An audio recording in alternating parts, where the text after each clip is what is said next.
Всем привет, народ! Добро пожаловать в очередное видео «Как покрасить». И сегодня я покажу вам, как покрасить обычного рядового Plague Marine. Начинаем с Валеха Blake Primer. Причем, да, я не успел об этом сказать, но по большому счету мне не очень хотелось красить Plague Marine в стандартную темно-зеленую схему или болотную схему, так сказать.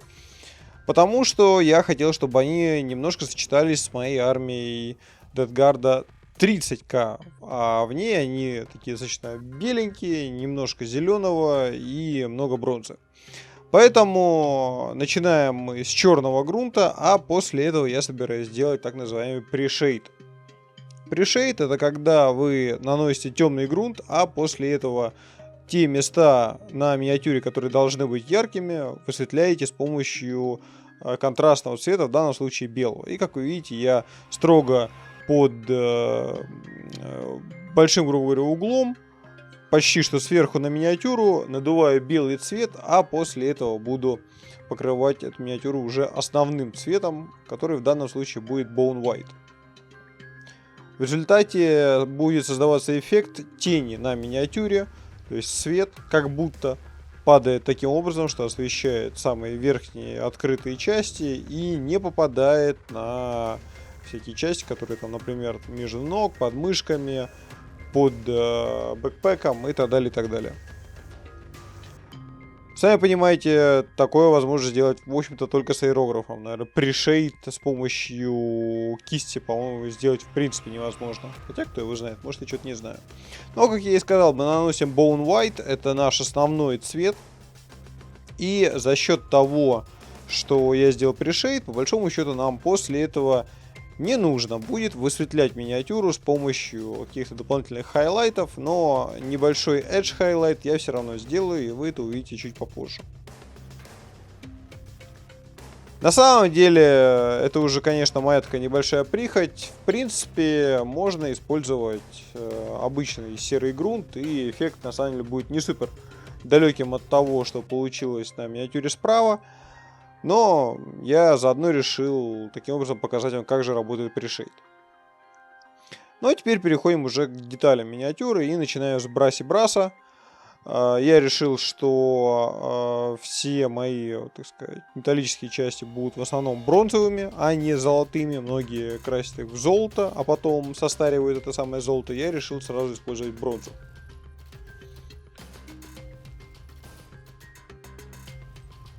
Проблема этих миниатюр частично в том, что на самом деле вы не особо хорошо понимаете, где какие детали, грубо говоря, нарисованы каким цветом на официальных артах, потому что в отличие от большинства миниатюр, эти миниатюры, их нету в обзоре 360 градусов на сайте Games Workshop, поэтому немножко приходится фантазировать. Но в целом, опять же, ничего сложного здесь нет.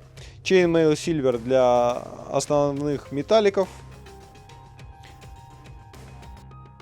А после этого черным цветом я сначала решил покрыть все кабели и в том числе часть болтера, но после этого я увидел, что опять же на сайте Games Workshop тамошние Plague Marine, у них кабели покрашены таким образом, что как будто на кабеле наращивается кожа или плоть какая-то, не совсем понятно, что это, но они точно не черные. И после этого я посчитал, что да, нужно будет тоже сделать таким же образом это, но тем не менее решил вам показать, что даже после того, как вы нанесли какой-то цвет, который вы потом поменяли свое мнение по поводу этого цвета, ничего страшного, если вы нанесли его тонко, то его всегда можно закрасить.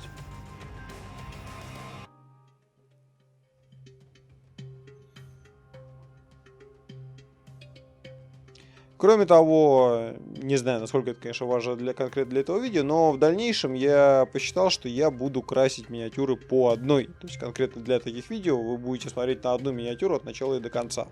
Таким образом не будет вопросов из разряда, почему сначала была такая миниатюра, потом стала такая миниатюра и так далее. Ну ладно, это немножко мы отошли от темы. Goria Red я решил использовать для всяких ремешков и так далее. На самом деле цвет... Ну, не то чтобы прям не подходит или подходит. Мне он, в общем-то, понравился. Сочеталось достаточно хорошо. Не очень бэково, но тем не менее. Rackhard Flash я решаю покрасить так называемое копыто. Как я уже когда-то вам объяснял с Lord of Contagion, у плейгмаринов их броня, грубо говоря, уже срослась с их кожей, и они частично превращаются в демонов, поэтому, например, конкретно у этой миниатюры с какого-то перепугу из ноги еще и копыто растет. С помощью Screamer Pink я рисую один-единственный тентакль или щупальце, которое выходит из-под наплечника. В стартере нурглитов есть миниатюры, у которых этих тентаклей ну просто завались. Но в данном случае все равно решил показать, какими цветами я его покрасил. Возвращаемся к Браси Брасу. Некоторые детали мы красим на металлике, на Chainmail Silver. Если вы сначала нанесете Браси Брас, а потом будете вокруг этого самого Браси Браса пытаться покрасить Chainmail Silver, может быть, у вас, конечно, что-то и получится, но вы на это потратите огромное количество времени, поэтому гораздо проще сначала нанести Chainmail Silver, а дальше уже детали высветить с помощью Браси Браса. Ну вот, как я и говорил, я использовал Rackhard Flash в том числе и для кабелей. И теперь это все стало смотреться как-то более в тему. Возвращаясь к Браси Брасу, я решил использовать, не использовать, а покрасить абсолютно все заклепки на миниатюре. Это на самом деле придает потрясающую детализацию миниатюре. Это очень кропотливый и щепетильный процесс, но я вам рекомендую не лениться и все-таки это сделать. Действительно, эффект себя покажет. С помощью Друки или Дручи Violet мы проливаем кабели. Таким образом создается эффект кровоподтеков. Достаточно красивый, мне понравилось, что получилось. Но вы, может быть, уже можете заметить, что почему-то я не использую, допустим, тот же самый Agrax Shade или еще что-то такое, во всяком случае, на броне. И все это потому, что конкретно эту миниатюру и вообще плейгмаринов я решил красить и проливать с помощью масляной проливки. Что это означает? По большому счету вам потребуется масляная краска, вам потребуется какой-то разбавитель, желательно White Spirit, или вы можете воспользоваться тем, чем я буду пользоваться именно конкретно в этом видео. Но, тем не менее, все равно без Agrax Shade, разумеется, никуда не обойтись. И все-таки всякие металлические детали я все равно решил сначала покрыть им, а после этого еще и пролить с помощью масляной проливки.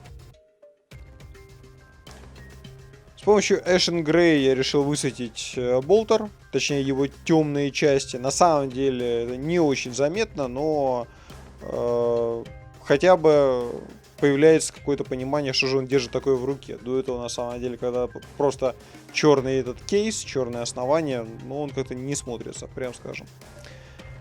С помощью Celestra Grey я решаю нарисовать волосы у этой самой головы, которая вместо гранаты или как-то надета на гранату. Вообще, конечно, миниатюры потрясающе детализированные. А с помощью Wild Rider Red я решаю высветлить красные ремешки и в том числе глаза. Я, кстати, забыл сказать о том, что Gory Red я использовал также еще и для глаз. На данный момент, как вы можете наблюдать, миниатюра выглядит как-то потрясающе плоско. Явно чего-то не хватает. Не хватает именно проливки и теней. И в этом частично вся проблема данного метода. До последнего, по сути, штриха миниатюра будет выглядеть крайне-крайне странно и непримечательно. Но как только вы нанесете масляную проливку, все сразу же встает на свои места. Вы видели, что я использовал Silver с помощью Dry Brush, немножко повысветлял металлические части, а Bright Bronze, им я высветлил бронзу, соответственно, Brassy Brass. Таким легким Edge хайлайтом. Kislev Flash для тех немногих частей, где у нас есть плоть, в данном случае это кабели, и, по-моему, если не ошибаюсь, я немножко нанес ее на вот эту самую голову, хотя могу ошибаться.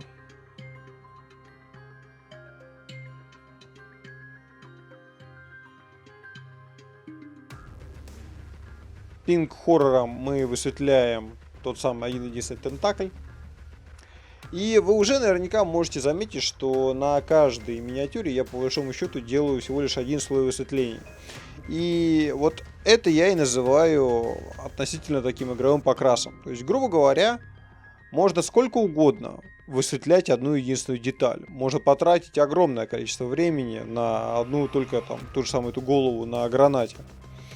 Но если мы хотим покрасить армию, чтобы она смотрелась красиво, и при этом мы все-таки красим ее для игры, а не для какого-то пьедестала, не для полки, то одного слоя высветления на самом деле, как правило, более чем достаточно.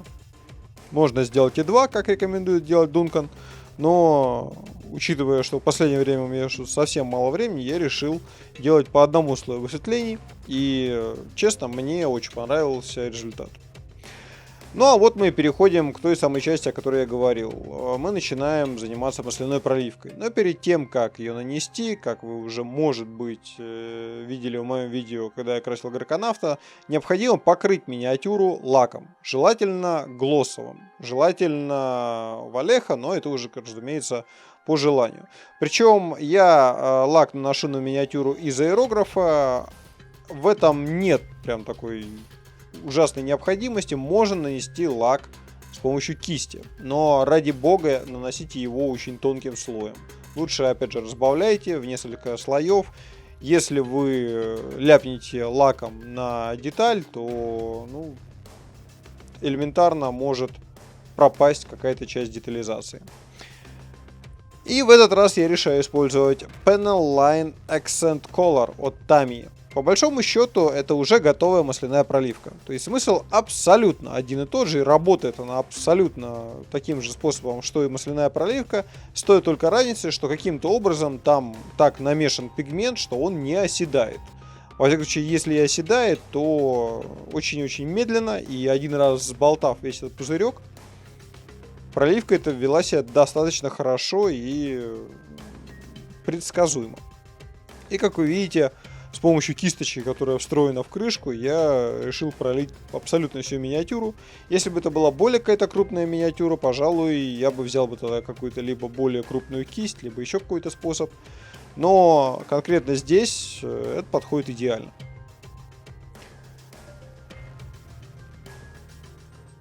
Ну вот и по большому счету миниатюра покрыта этой самой проливкой. Сразу же появилась та самая глубина, о которой я говорил, а теперь мы миниатюру очищаем от этой самой проливки.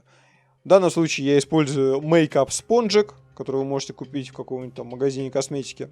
Они там стоят достаточно дешево. Использую чистый White Spirit, никак не разбавленный, и просто начинаю убирать проливку там, где, грубо говоря, я считаю, должны быть яркие части. То есть те самые части, которые, грубо говоря, мы бы высветляли, если бы использовали обычный старый добрый тот же самый Agrax Earthshade или Null Noil, и после этого покрывали бы его несколькими слоями высветлений. Ну вот и, в принципе, мы почти что видим конечный результат. Последний штрих — это я решаю сделать небольшой chipping damage или battle damage. И здесь мы просто берем спонжик любой, в данном случае из-под треев, берем Rhinox Hide и легонько прикасаемся к миниатюре, и получаются такие вот точки, грязь, что для дедгардов вполне свойственно. Я считаю, что миниатюра получилась на достаточно хорошем игровом уровне. Мне, честно, очень понравился такой метод покраски и такая схема покраски. И в таком ключе я собираюсь покрасить всю свою армию Дедгарда. Что и рекомендую сделать вам, если вы не хотите быть похожими на все эти уже заполонившие интернет зеленые миниатюры. Но, опять же, каждому все свое. В любом случае, народ, я надеюсь, вам это видео понравилось, было полезным. И если да, то ставьте лайки, подписывайтесь на группу ВКонтакте. У меня также появилась группа на Фейсбуке, если кому-то интересно. Ну и ждем следующих видео.